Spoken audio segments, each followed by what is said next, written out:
do this StevDeS rant a little differently. What's up everybody, StevDeS here, and I know this is the set for Professor Des and his work. What is the meaning of this? Hey, shut up, alright? This isn't an explanation for you. I don't need any super complicated math. Transactions need... Hey! Out! Instead, this StevDeS rant is going to be using the whiteboard more, because I like using whiteboards. So, microtransactions. There's some talk about this, especially considering what Activision did with the Crash Bandicoot franchise. I mean, I'll get into that later on in the video, trust me. But first, we really need to understand what microtransactions are, how they can be good, and how they can be awful. So, let's go ahead and elaborate on this.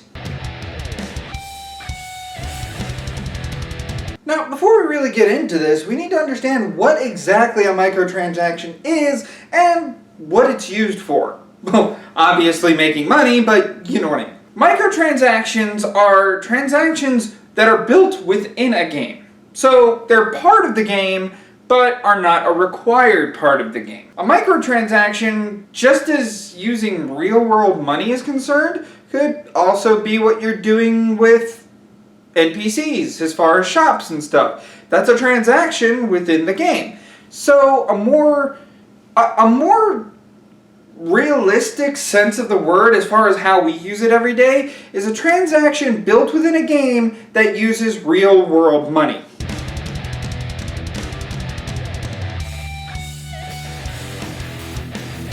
So the biggest question is how to really use microtransactions correctly.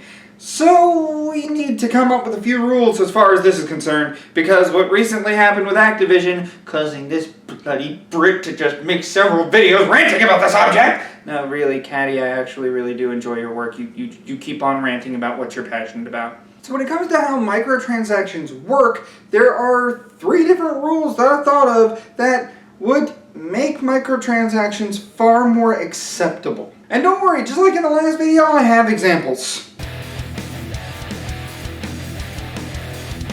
Rule number 1, as far as microtransactions should be concerned, is that a microtransaction needs to be included in the game's release. As in, the game needs to be released with the knowledge that there are microtransactions within it. Team Fortress 2 and Overwatch are 2 extremely good examples about how microtransactions can be done right in a situation where you've paid money to play the game. Team Fortress 2 is a bit more confusing of a topic, so I'll cover that second. Overwatch is more straightforward. In Overwatch, you do have to pay money to play the game, but there are also microtransactions that you can take part in order to unlock cosmetic gear. Overwatch outright said that there are microtransactions, so gamers are okay with it. These microtransactions are purely cosmetic. Team Fortress 2, however, is a bit different. You see, at first, Team Fortress 2 was kind of a you would have to pay for it type game, but it really wasn't that expensive. It was only expensive when the orange box was still in season, and when the orange box was in season, it was $60 to play Team Fortress 2. Barely anybody would play online unless you were on the computer, and that's where Steam made a majority of the money. So they released Team Fortress 2 as its own standalone title. The prices would change, but I got mine about the time Meet the Sniper was out, which was $20 for the game. And what do you know? I enjoyed it. But because the microtransactions aren't really prominently featured in both Team Fortress 2 and Overwatch, that's where the microtransactions don't really come into play as much. The option is there, but it wasn't very distracting from the gameplay. That is until Team Fortress 2 became free to play. Those of us who paid money for the game got the proof of purchase as a thank you from the TF team, even though it's not really that impressive of a hat. I mean, I still kind of like it. But when it became free to play, crates were everywhere. This was obviously Steam trying to make a buck off of the people who were free-to-plays, joining their friends, and their friends saying, "Oh, I got this hat when I opened this crate." And I got this strange weapon when I opened this crate. So maybe if you open a crate or two, you might get lucky with something cool. Manco crates have been a regular thing in Team Fortress 2. Not everybody buys them and opens them, but they are there. And I'm pretty sure a majority of gamers, they don't care. They just delete the crate outright. But to have a random chance at getting something awesome, something that could maybe cost $50 or $60 on the community market, that's only $2.49, that was pretty good. I'm sure you could organize something with someone and get a good price for your item, which allowed the community market, which came out recently afterwards, to flourish. Because of this, we have a community economy in the Steam marketplace, as shown here. People would have crates and get keys through microtransactions or from transactions in community markets, which those people still need to buy the keys in-game to put them on the community markets in the first place, to get loot. And that loot gets put on the community market for a price that that person wants people to pay for it. And as soon as it sells, there's a profit. And then they go right back to getting a crate and starting the cycle all over again. In Overwatch, it's a little more simple with your own free rewards for just playing every week. But Team Fortress 2 was able to work microtransactions into the game in a very creative way. One that didn't take away from the game, and one that was actually well accepted or well ignored, which are two really good features of having a microtransaction. If your microtransaction is hated, then you're going to have problems.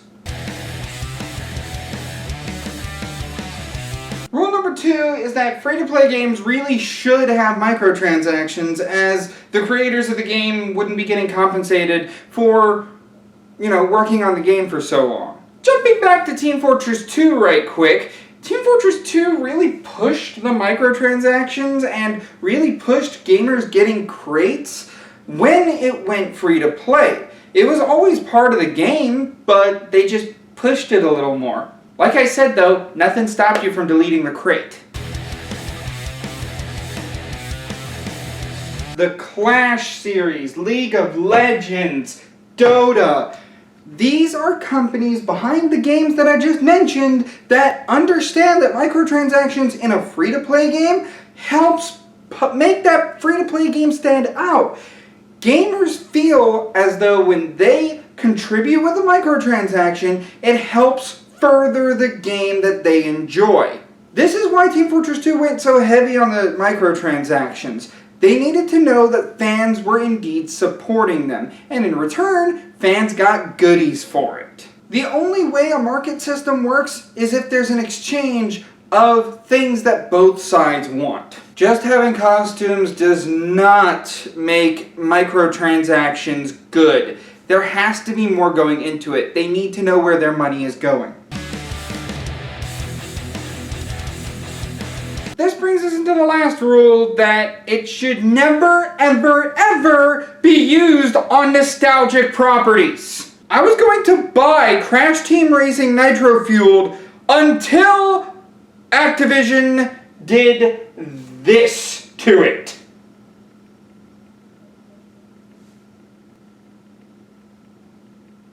No, I'm gonna hold it. I'm gonna hold my faith. This is an outrage. The point is that it's a nostalgic property.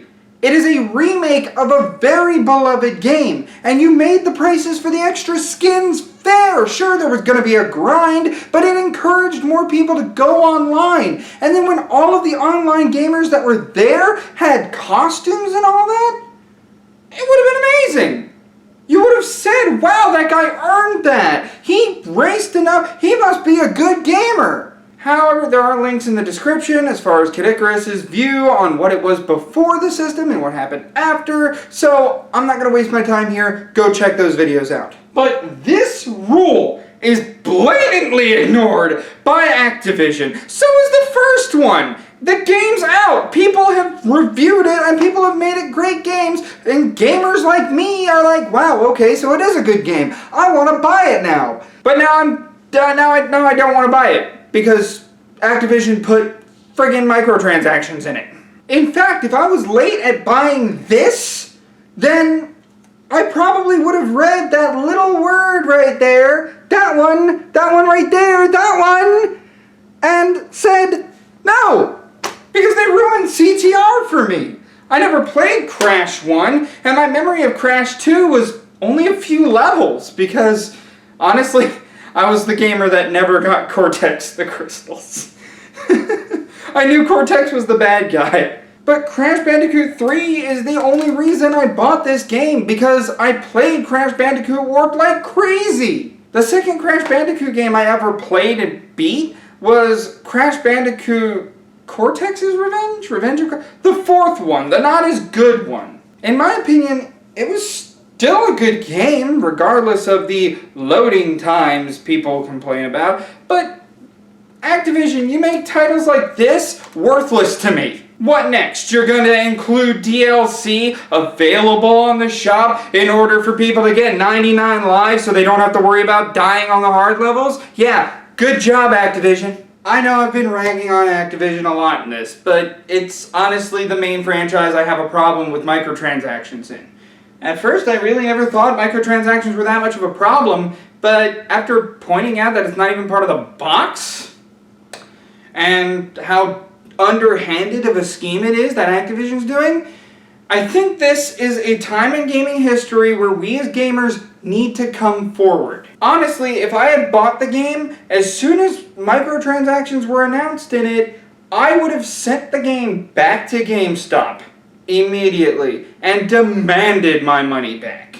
You don't do it with nostalgic properties. You don't. Like I said, I've been ragging on Activision a lot, so let's go ahead and play devil's advocate and defend Activision on this. Find out if there's any way at all that this microtransaction business that Activision is doing on their Crash Bandicoot game actually makes sense. Companies make money. It is because companies are what they are today in the capitalistic society that is our economy that Activision is in fact just in this case. It is quite possible that the game underperformed as far as what they expected it to perform as. So, enabling a microtransaction is helpful in getting some of that lost revenue back. Now keep in mind that this is just an act. I don't support Activision in this decision, but I'm playing devil's advocate, so yeah. Even though the game did sell very well, it still did lack luster as opposed to what their projections might have told them. It's quite possible that Activision wanted to compensate their workers a little more, or raise more money to make an even better Crash 4 in the future. When it comes down to microtransactions, Activision didn't mean a whole lot, because it is up to you as the gamer to decide when it is okay to give more of your money to a game. It is your decision. Just like it was our decision with Team Fortress 2. Just like it's our decision with Overwatch. Just like it's our decision with all the free-to-plays and all the MOBAs. So, how is this different? What makes this so wrong on Activision's part is this is clearly trying to rip off the consumer. Clearly! I mean, you're not even hiding it. You're proud of it. It's on the PlayStation Store. I'm sure it's even on Nintendo's store or the Xbox 360s or whatever games that, whatever consoles it was released on probably have this. Activision, what's wrong with you? Now, if it isn't released on one of the major consoles out there, don't worry, it will with that microtransaction note, but you already screwed up by not mentioning that it has microtransactions on the freaking cover of the game. You have ruined it for a lot of die-hard fans. A lot of the kids, which is your majority that you're aiming at, probably won't care, and you know, mommy will probably say no to spending their actual money. But the bad kids will still find a way to get into mommy's pocket, and that means more calls for you. This is where I absolutely cannot support Activision in this sense. As far as them being a company, trying to make money, trying to maybe fuel some more Crash Bandicoot merch in the future, I get it, okay? You're a company, you're gonna make money. It's just one way for you to make a quick buck. And that using that quick buck to further the idea. I support you in that sense. But not when it's Crash Bandicoot. Keep in mind, I'm not as heavy of a gamer as, let's say, Caddicarus, since I mentioned him earlier in this video. Stupid git.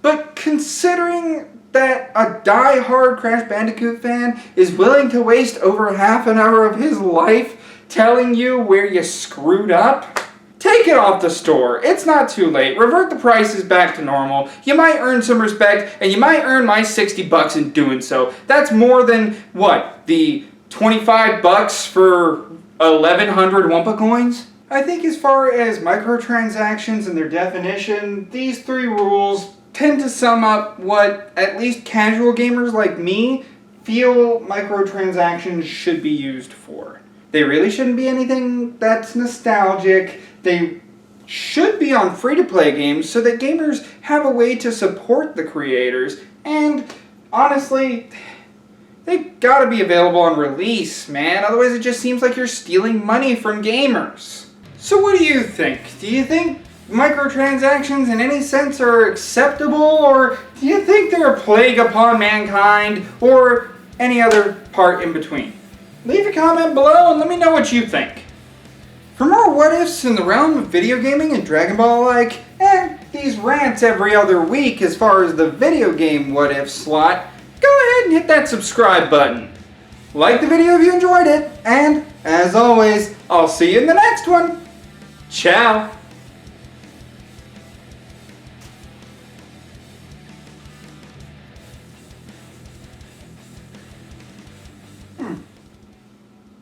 I need to see if I can get a logo artist for that.